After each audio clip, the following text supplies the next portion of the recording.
so who does she think she is? She's Marcus Butler. Only the oldie but gold is going to get that. Hi, hello, if you're not old, or an oldie but goldie, I should say. Hello, welcome back to my channel. My name is Louise Pentland and I make videos about lifestyle and just whatever I like, really. Come on in, the water's fine. I'm sat here in my bedroom with a glass of neat vodka. Lol, lol, lol, it's not, it's water. And I really want to just at you. There's stuff on my chest that I would like to get off. And I feel like I should at least try and do that in some sort of order. I've got some notes here to help me, but chances are I'm just going to go off in a little tangent and you can come along with me, and then comment below, because I really like the feedback. I like talking to you, I like hearing from you and, you know, getting a steer on how you feel about things.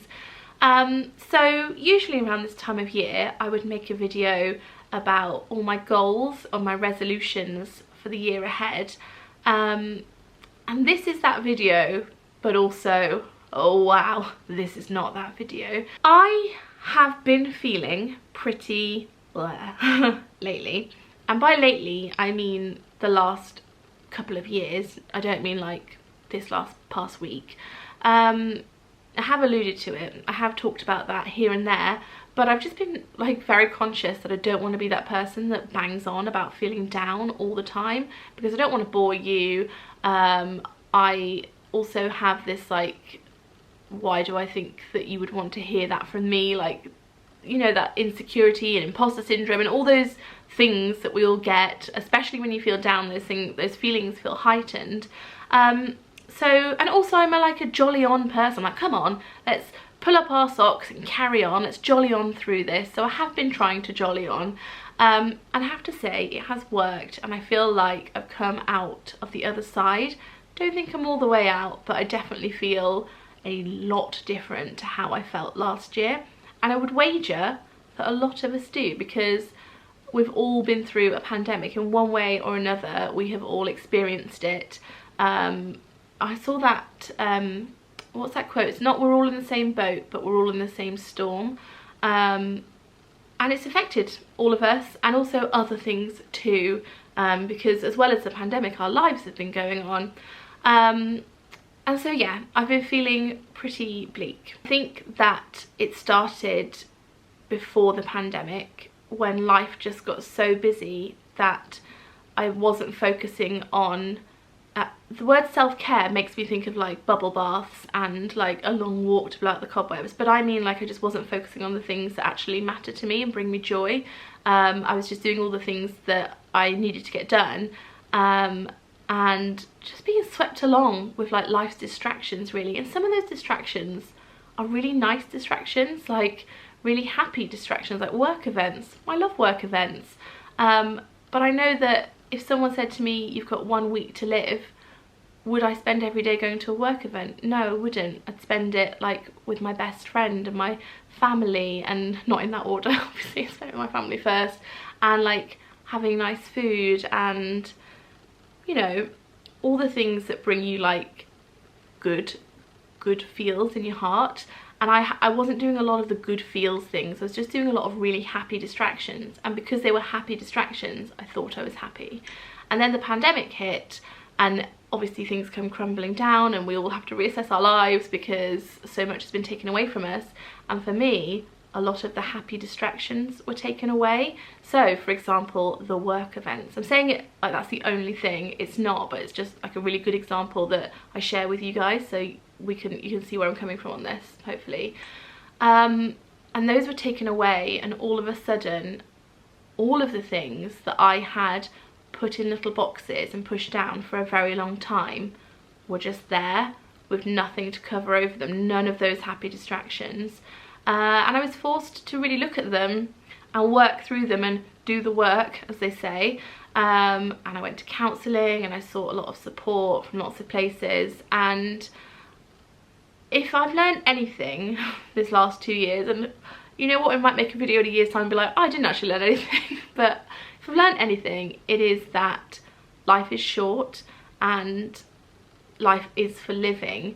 And what had happened is over the years I'd put more and more pressure on myself to be better and better and better, because that's my personality type anyway, to always strive, and not in like a shoot for the stars, woo kind of way, but like a if you don't, you're not good enough kind of like intense way, which is not a great personality trait. But yeah, so I had that. Also, society tells you always got to have bigger, got to have better, got to have more, got to do more, got to be more. So I was like on that wave as well, and then suddenly it just all became too much. Last summer it just all became too much. I couldn't even tell you if there was one specific thing that like pushed me over this invisible line, and I just thought, and I didn't think in that moment it was a process to get here, but less, basically less is the answer. Like less stress, less comparison, less less standards, basically, is what I'm getting at. What I'm trying to say is my resolution for this year is to do less, to unstrive for any goals, to take all of that pressure off. And I've been doing it this month, and I could cry for how nice it feels and how much better I feel and how much of a better person I feel like I am. I feel like I'm a better mother, a nicer girlfriend, or fiancée I should say. And that's something I want to carry through, and I hope that's something that you will see here on this channel. I hope that you see the lack of standards here on this channel. Things like, let me animate this. Is animate the right word? No. Draw it. What do I mean? Like, give you a good example. Doesn't matter. We've not got standards anymore. I'm gonna enjoy that this year. So I was watching some of my vlogs back from 2014, ones that are all on private now, and the house is a tip, and I'm saying all sorts of stuff. I'm just sharing every feeling. You know, Darcy isn't in a perfectly Instagram styled outfit that's all like perfectly pastel and lace and blah. I don't look perfect. The joke is I still don't look perfect, but I was striving so much for it. I was just having a nice time, and I was just sharing it with an online community and having a nice time. And then a few years ticked by, and this world got so serious, and my real life got serious in that, you know, I had more responsibilities on my shoulders, had another baby. When the pandemic hit, I was like, oh, like I need to keep things going, because this is my job as well. As much as I love doing this, and it started as my hobby and my passion, it became my job, so I had bills to pay and all that. It all just got very serious, and then the online space just got so serious. I don't know if you felt that. I'd be interested to know, did you feel that as like viewers and like internet consumers, or is it just me as a creator felt it? But I felt like you've always got to have the exact right opinion, and cancel culture was making me feel really scared, because I thought, what if I'm not saying the right things? And even though if a friend said to me like, are you a good person, I'm like, I think so, yeah, like I always have the best of intentions and I always try my hardest to do the right thing. But the internet made me feel like maybe I'm not, like I'm gonna go wrong, I'm gonna say something, I'm gonna do something, people are gonna hate me. Like I just got so scared of everything.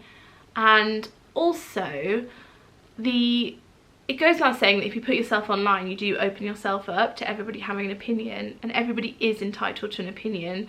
Whether you choose to share it in a positive way or a negative way is your choice. But some people, and I will say a very small minority of people, share their opinions on you in a really, really negative way. Like I've read every single thing there is to read about me.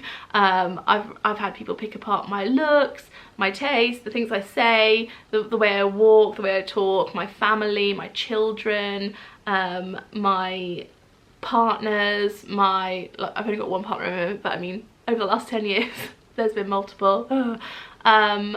Everything I do and everything I say it has been picked apart, and sometimes actually I've read it and been like, you're not wrong there, but a lot of the time it is so far from the truth, and I want to go in and correct, but then I think, no, don't get involved, like it's none of my business what other people think of me. And for years and years I kept that shield up, and then in the last year or two, it's like the shield just got too thin, and everything people were saying was like really getting to me, like death by 1,000 paper cuts. Have you heard that phrase? So little things like people, if someone said, for example, oh, her bedside table's always so messy, like I would angle the camera like this, like I've done now, so you can't see the bedside table. That's not, I mean, someone might have said that, I've not seen it, but bit by bit I was chipping away more, putting up more little walls and pushing you out more and more. And when I looked back at those old vlogs from 2014, there was none of that. It was just so happy, and it was just so good. It was just nice, just good vibes. And I'd like that back, and I don't think I'm going to be able to just snap back into that, but I think that by continually reminding myself to strive for less, to have less worry, like you can't make things look perfect, and just to accept that even if I showed you the most perfect life, somebody would criticize it. You can be the juiciest peach in the bowl, but there's always someone that doesn't like peaches. So I may as well just accept who I am and enjoy the ride, because as I said earlier, life is short. I'm 36 now. I started this when I was 24, 25-ish. I'm 36. My mum died when she was 37, and I think, like, I hope that I don't die when I'm 37, but if that was me, getting myself all like meh, if that was me, if I was in my mother's shoes at this age, would I be worrying about other people's opinions of me? Absolutely not. Would I be wanting to have the best year ever? Yes, I would. And that's what I'm going to do. I feel like 2022 is looking good. It feels positive. I don't know if you feel that way, but I certainly do. I've got some fun things booked in. We've got our Disney trip booked in for in a couple of weeks, so fingers crossed. And I would quite like to vlog that old school. I'm obviously going to do some stuff on Instagram, but I'd quite like to do lots of little vlogs, like a daily vlog, but not like a 1 hour long one, like 10 minutes, just to enjoy it. Just be like, here's some bits I want to share with you. Enjoy, sort of bits and clip style, if you will. So that's where I am with resolutions, or lack of resolutions, and that's where I was last year, feeling pretty low and anxious and tense and very serious. So serious. I got myself in a really serious mindset and then just couldn't get out of it. But I'm trying to take that off. I'm trying to let go of this like serious self, and I've been doing it bit by bit, and I thought I might share just a few things I've been doing, just in case you are also feeling that like very heavy, like feeling, and you want to be like, I don't know how you verbalize that, but from to So my first tip for you would be to start everything small. Make small choices until you can make the bigger ones. I'm still in the small choices category, but I'll let you know when I get to the big ones. And a really good example of this is my nails.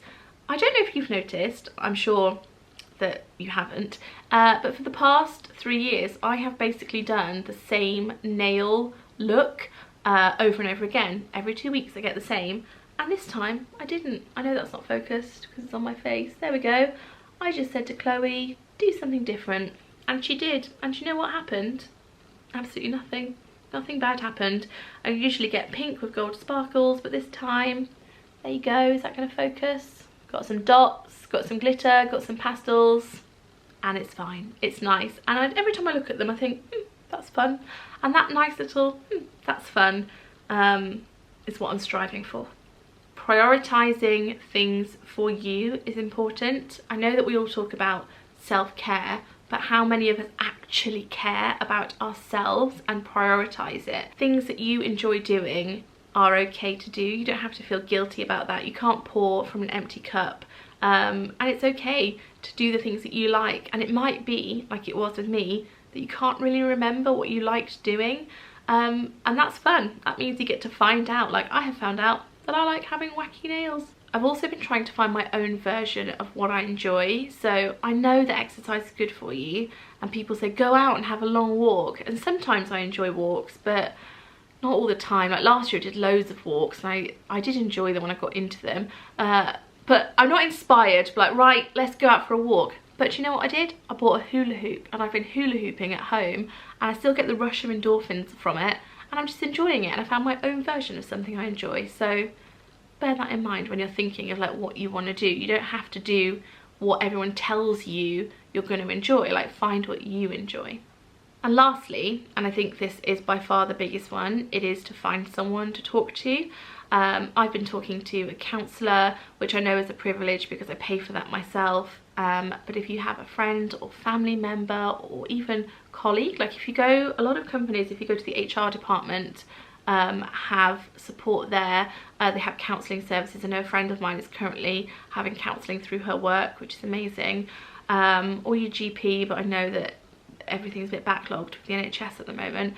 But truly, that has been what has really turned things around for me. And it's not quick, and it's not always easy. And I'm still doing it, I'm still talking, but it feels good, and I'm looking forward to a good year and to being more sounds weird, being more intimate with you. And I don't mean in the way you think I mean just being like how it was. I loved it then. So here's to new year, old me, new year, old us. Here's to 2022. Leave whatever you want in the comments. I just want to chat to you, and I will see you very soon for another video that will hopefully be really, really great, but lower standards, lower stress, happier everyone all round. Alright, hope this video made sense. What I'm going to do now is turn off the camera and overthink it all. No I'm not, new year, oh me. Alright, lots of love, speak to you later, bye.